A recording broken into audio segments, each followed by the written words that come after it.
I have a sink and mirror set up in my room across from my bed. It's odd, but I never paid it much mind because the room is a converted attic. I occasionally get creepy vibes, but nothing more than what I imagine most people get in the dark.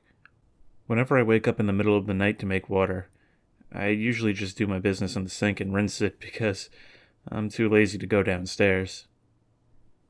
A couple of nights ago, I got creeped out by my own silhouette in the mirror at 4 a.m., but I stared at it anyway because that's how I deal with my fears.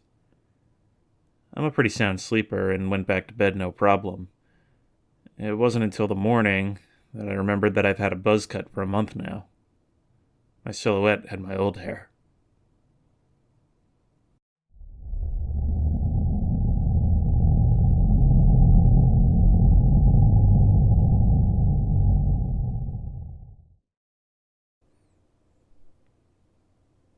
I was 17 when this happened.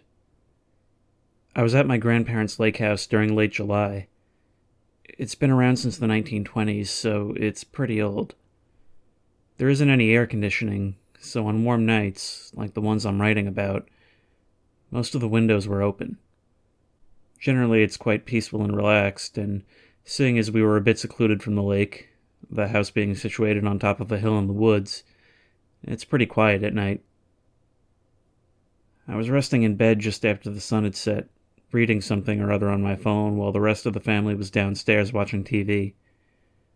I was pretty engrossed in what I was reading, so I didn't look up when I felt my sister walk into the room via the door on my right and pass over to her bed, which was on my left. After a few minutes, I looked up from my phone and noticed that it had grown very dark, which was compounded by the fact that I wasn't able to see too well because I'd been staring so intently at my phone.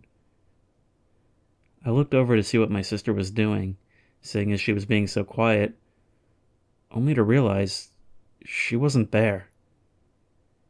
In disbelief, I stood up and turned my phone on so that the screen lit up that side of the room. Nobody was there. I turned on the lamp to confirm that, and sure enough, my sister was not there, and her bed was untouched. The only door to that room was on my right side, and I only felt her come in, never come out.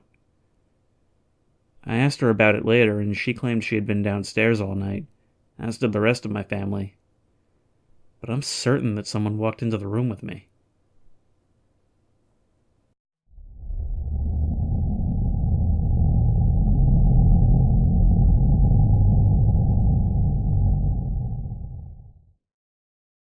This might not be too scary, but it definitely got me noping out.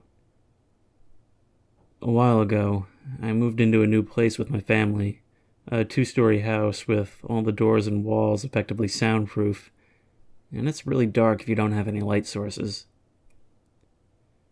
So I was just lazing about upstairs since the family was out and I was home alone, and I could have sworn I could hear some really faint music and talking, despite the door being closed.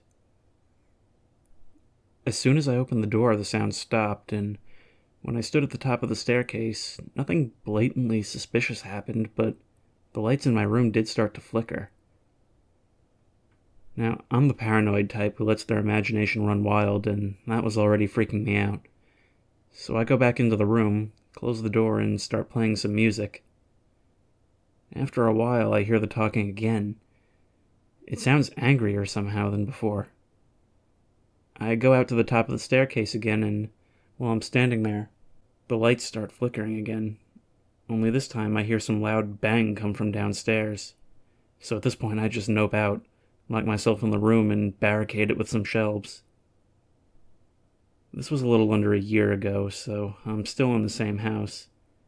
And still, I just cannot work up the nerve to go downstairs when the lights are out and nobody's home. Darkness is never darker than when you're afraid of what might be in it.